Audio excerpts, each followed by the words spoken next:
I know this is a review of Audeze's MM500 headphones, but before I get started with that, I want to show you something I think is a little bit cool. This is an original pair of grey ring Audeze LCD X's from 2013. I received these before the Audeze LCD X was announced back then.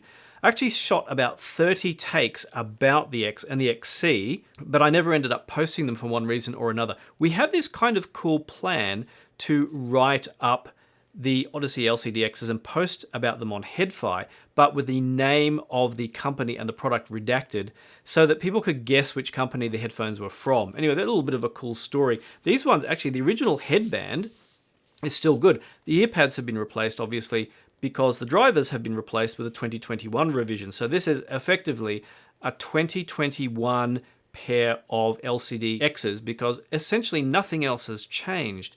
And you can still buy LCD X's, and maybe I should review them again because they are pretty cool in their own way.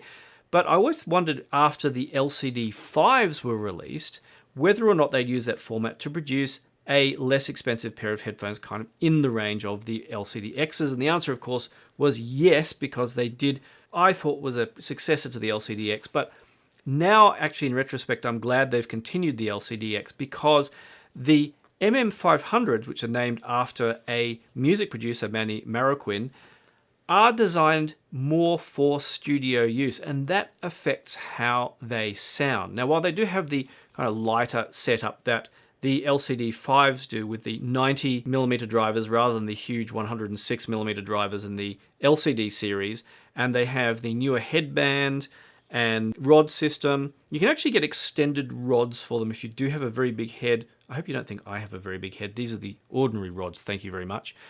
But anyway, you can also get a carbon fiber headband of the LCD 5s and put them on there if you want them even lighter than the 400 odd grams that these are. But they're still fairly heavy and robust, and yes, I can throw these in the air, and I think I can do that safely with these headphones.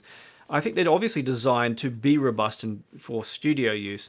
And in that, they do also kind of clamp on my head pretty firmly. Of that, they do have a screw in the yokes, or in the headband, I should say, which allows you to lock the headphones from being adjusted if you are using them, say, in a studio situation. And you want to ensure that the fit, like the pressure of the ear pads and the position, is consistent every time you put them on, which is obviously intended for people in a professional position who need that kind of thing. As usual, they have mini 4-pin XLR sockets on there for the cable, and they come with, if I have it, it's not on there at the moment, but a fairly basic and straightforward cable, which is, I've got to say, nicer than the ones that came with the original LCD X's, which I have. You probably may have noticed that I have the LCD 5, or the premium cable, on the LCD X's, and I'll talk about that a little bit later. But the first thing you'd notice when listening with them, apart from the fact that they are have a very fairly stiff clamp, is that the mid-range is quite forward, and they don't have a very prominent bass nor a prominent treble like a lot of audiophile headphones. So we're used to hearing, something of a bright treble depending on what gear you have, especially say with maybe the Hi-Fi Man headphones behind me, some kind of prominent bass, and something of a little bit of an entertaining presentation. However, the MM500s are designed for studio use, so they're designed to present the music as it is and not make it sound entertaining. And I have to say here, I appreciate the efforts of a now retired Sony engineer who introduced me to studio monitors, actually Sony studio monitors. And I remember that experience because they sounded nothing like typical audiophile headphones, where if you imagine most headphones, you have something of a bubble of sound around you, or it might be very spread out, might be very left and right, might be deep to some degree, like focals. There's a lot of variance in there. However, the studio monitors I had sounded very closed in, very narrow. And then after a little bit of listening, I realized what they wanted to present was not this big ball around your head, but the actual music in front of you, as if it was on a stage or in a studio or whatever, like literally as it would be in front of you. Now, I can't say that the MM500s do this exactly because I don't have a pair of Sony studio monitors to compare, but they do have more of a presentation of this is how the music is in front of you, or maybe a little bit around you, rather than a slightly more diffuse and open sound that you might get with other headphones, say HEDDPHONE or even the LCD 5s. That is the one thing the MM500s do very well, is very pinpoint instrument positioning. And that was one thing that was very noticeable. They have a good amount of detail, not a huge amount. They're obviously not going to be as detailed as a pair of LCD5s or another $4,000 flagship headphones tend to have. But they do present the music with such precision in that way that that becomes their enjoyable factor if you are listening for enjoyment rather than for professional use. The interesting thing is they do this even better than the good old headphones, which if you look, you can just see behind me on the rack. That was because, and you can see the review of those, they, as I found when I listened with them, had a little bit of reflection off them, the magnet structure in there. And once I damped that down, they became much more precise. So I think the MM500s were slightly ahead in that regard. I remember when comparing them, although that is quite the challenger to them. The headphone is a very good pair of headphones, especially given that they have custom designed an AMT driver to work in a headphone space, which has a broad frequency response as well. Now, of course, frequency response is no issue with the MM500s. Typical of Audeze and planar drivers as well, they have a frequency response that goes flat through from the very low bass through to the mid-range. And I think this is an interesting factor where Audeze differentiate themselves from a lot of headphone manufacturers. Audeze does definitely not follow the recent research done by Harman, and they have their own idea about what is an ideal frequency response for their headphones. And in that regard, I've always found the flat through from the low bass to the mid-range to be a little bit bass forward versus what I imagine to be neutral. And interesting that that matched up with the Harman research. And funnily enough, with the Audeze LCDs XCs, the closed back version of the LCD-Xs, which, as we've talked about before in previous videos, when you enclose a planar, you tend to lose a lot of mid-bass for various reasons. And the LCD-XCs sounded closer to neutral for me at the time when I first listened to them. Although that mid-bass presentation may be true even with the MM500s, the very forward mid-range does balance that out in a way that you notice the mid-range the most. On the treble end, of course, it doesn't have that sparkle that a lot of headphones have to make the music seem a little bit more alive or a little bit more open. And the overall sound stage ends up being narrower, much as you would expect a pair of headphones for studio monitoring, where you don't want a big diffuse sound, but everything very precisely out in front of you. It's done so well that it comes out even more precise than the LCD5s. However, the LCD5s win out on having more resolution overall. It probably would make more sense if I give my music impressions, and I've written up a whole bunch, and you'll also be able to read them on here.audio in my written review. So for example, Spoon and their song Held from Lucifer on the Sofa. Now the MM500 tends to lack both that sparkle and that punch that works out best with music of that type. To that end, the LCD-Xs really win out because they have better mid-bass punch for me, especially with Spoon, which I really like, and have been getting back into listening to that kind of music with the LCD-Xs where I'm not after the most fine detail available. I also feel that Mez's Poet does that slightly better with that slightly better sense of sparkle and slightly more detail, whereas actually the MM500 sounds slightly muffled, something that, even though they do have very good instrument positioning, I did find that a little bit of overall clarity was lacking. Very interesting artist I discovered is called Avi Kaplan. He has this deep, very, very deep rumbling voice, which is kind of almost trippy to listen to. And you know, typical of the Audeze's house sound, he comes through very mid-range forward. So you hear his vocals very clearly.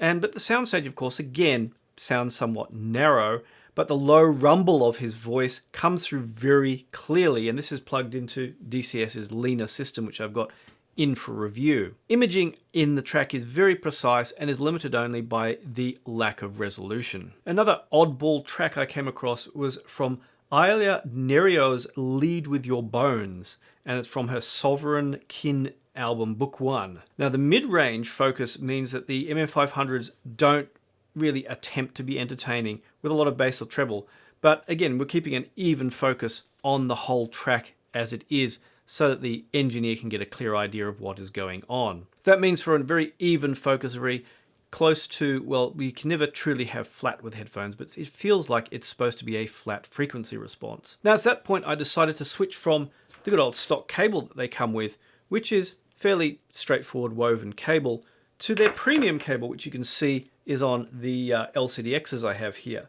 And while it is woven much the same with and looks slightly different, it did seem to make a bit of a difference. Now at $599 or $600 essentially, that brings the price of the MM500s up to what the inflation adjusted price of the LCD-Xs originally were. So the LCD-Xs were originally $1,670 from memory, and inflation adjusted nowadays that'll be about $2,300 and something dollars.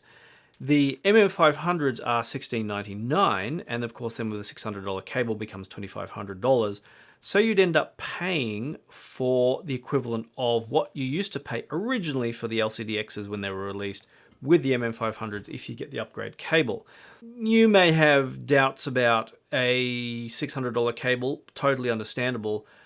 It did, though, bring out the treble a little bit better and bring out the clarity a little bit better from the MM500s. Whether that is a worthy upgrade for you is something, or even to even consider at all, is something I'll leave up to the individual rather than comment on it more. But my impression was that it improved the MM500s by a degree of $600. Yeah, I got to suck some air through my teeth for that one. Maybe not so much, but yeah, that's again a subjective judgment. But then with that slightly improved sound, I thought it was a good opportunity to compare it with other headphones. One of my standard headphones to test with, which you may have spotted behind me if I wasn't blocking view of it, was Dan Clark Audio's E3s. They're kind of something of a standard at $2,000.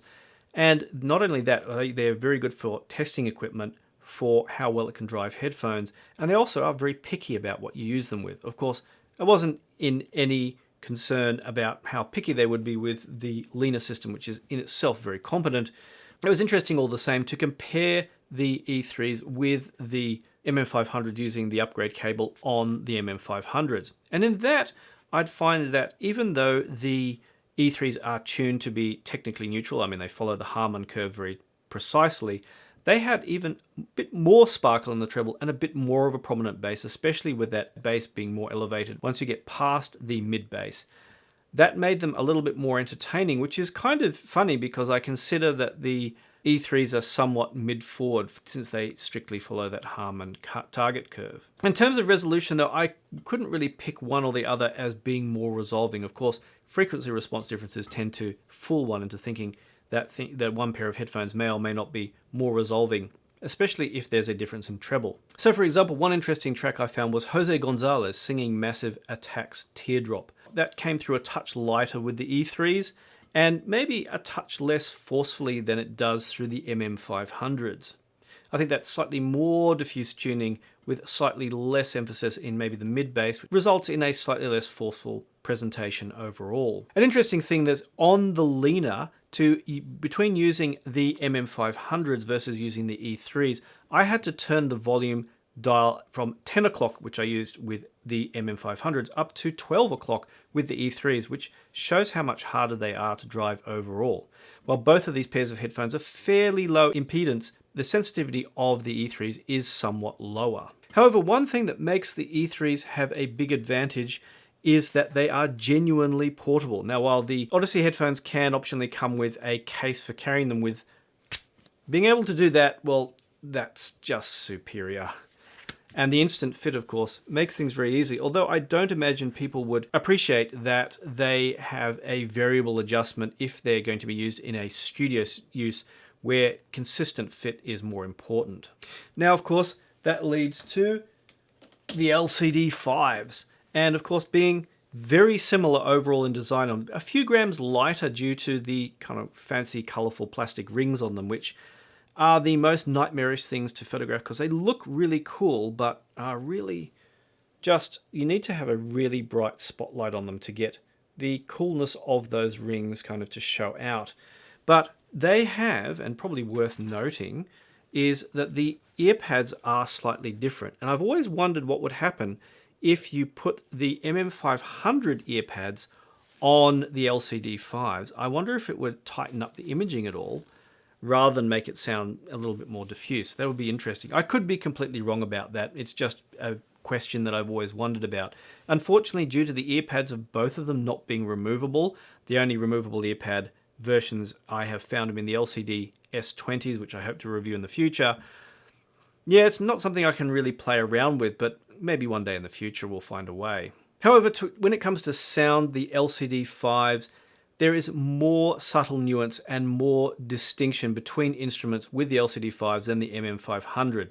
Going back to that Jose Gonzalez track, you could more clearly make out where the guitar was and where Jose's vocals were separate. And there was more nuance to the flow of the notes from the guitar with the LCD5s versus the MM500s. So it would be interesting if you could have an LCD5 level resolving pair of headphones that had that more precise imaging that the MM500 does, even if it meant losing a little bit of soundstage. But lastly, the fun one, which was the LCD-Xs. How do they compare to the original? Well, apart from being a lot lighter, that studio tuning does take away from some of the fun if it does add some precision to the sound. The LCD-Xs were interesting. I got out some spoon again, and I had realized I had forgotten how well the LCD-Xs slam. And I mean outstandingly well. And even at the same volume level, the MM500s couldn't match that. And I guess, again, that's the tuning for the studio. And that made me get out the LCD-Xs again for a lot of listening to music where I don't care about having precision, and I just care about having entertainment. While they still are fairly neutrally tuned, I mean, they still have much of the Audeze neutral house sound about them, just something about these giant drivers, and maybe it being easier to drive even still, that make them slam so well when that is required in the music. And I pretty much had these as a almost like an equivalent of a museum piece, which I just kind of hung on the wall because I thought, oh, I have better headphones. If I go back to these, I'll miss the lack of resolution. And in many ways, I was surprised how much I just enjoyed listening with them again when I have a good system that has good synergy with them. And of course, I guess for better or for worse, with the upgrade cable as well, to add that little bit extra to them. Now, speaking of that, if you'd like me to review Audeze's LCD-XCs, then do leave a comment. Actually, one of my supporters suggested that I try EQing them because he reckoned they can slam really well, and he really loves his pair. Also, if you do have a pair of MM500s and you did get a particularly good result out of any particular system, you'd like to please do leave your impressions. Also, if you are into music production, I'd also like to hear from you as well. That'd be really fantastic to get your impressions, how headphones work in your production workflow. As always, thanks once again for watching, and I look forward to chatting with you online.